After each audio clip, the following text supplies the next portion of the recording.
first started down this road in the spring of last year that if Iran is prepared to fully implement its commitments under the 2015 deal, then we are prepared to do the same. That, of course, remains as true today as it was last year. This negotiation, it is true, and you all in this room know this, has at times languished. And it has languished at times for months and months because of the action, or oftentimes was the case, inaction from Iran. The notion that we have delayed this negotiation in any way is just not true. Everyone, on this story, we're joined by journalist Negar Mortazavi out of Washington, D.C. Hi there, Negar. It's nice seeing you. So, as we just heard, Right. Iran is saying the U.S. is stolen, but Washington has a different perspective. What's your take on the EU's final draft deal and the final negotiations, if you will, around that?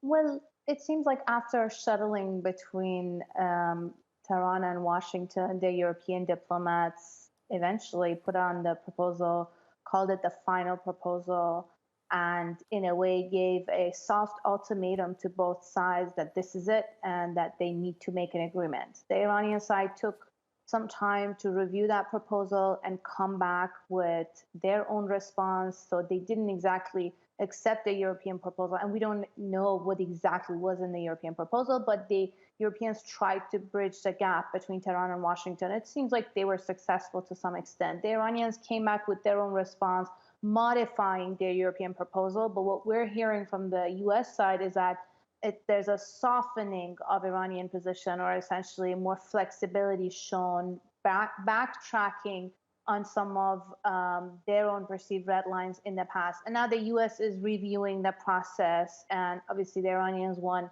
a faster answer, but the US is taking time. But I think the fact that the United States is taking time in itself is a positive sign for the deal. It means that they're taking this response seriously, and they're not right out rejecting it, and they're doing a thorough review. And that's exactly what the U.S. has said as well. Yeah, I guess when the U.S. is talking about Iran's softening position, they're referring in part to the Revolutionary Guard, which the State Department has on the list of foreign terrorist organizations. In the final draft, Iran doesn't seem to argue that the Guard should be taken off the list.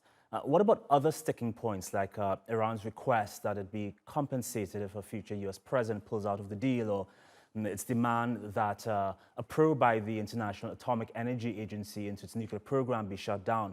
Do you think Washington will budge on those?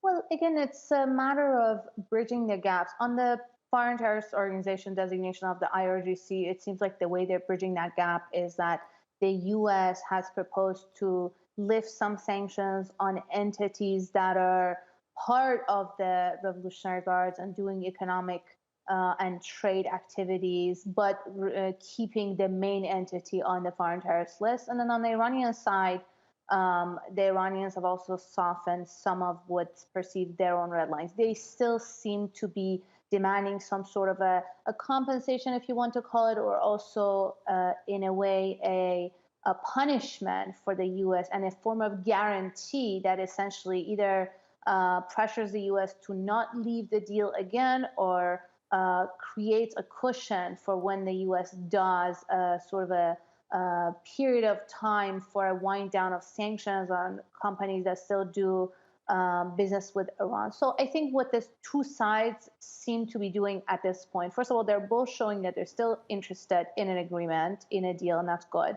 And what their two sides seem to be showing is that they're showing some flexibility and some attempt to bridge the gap. That wasn't the case a few weeks ago, even months ago. There was a stalemate. There seemed to be a deadlock, especially with the change of administration in Tehran, and then their initial positions when they came to the negotiating table. But now there seems to be more of a softening and also a sense of urgency. What we're reading from both sides, it seems like both sides want a deal and want it sooner than later. It's also complicated because over here in Washington, D.C., we're approaching the midterm elections in the U.S., and everything that has to do with foreign policy also has a domestic dimensions in both countries, but specifically here before the election. So that also is one calculation that I think the White House and the State Department are taking into consideration. I do appreciate you following this for us. Negar Mortazavi in Washington, D.C. Thank you.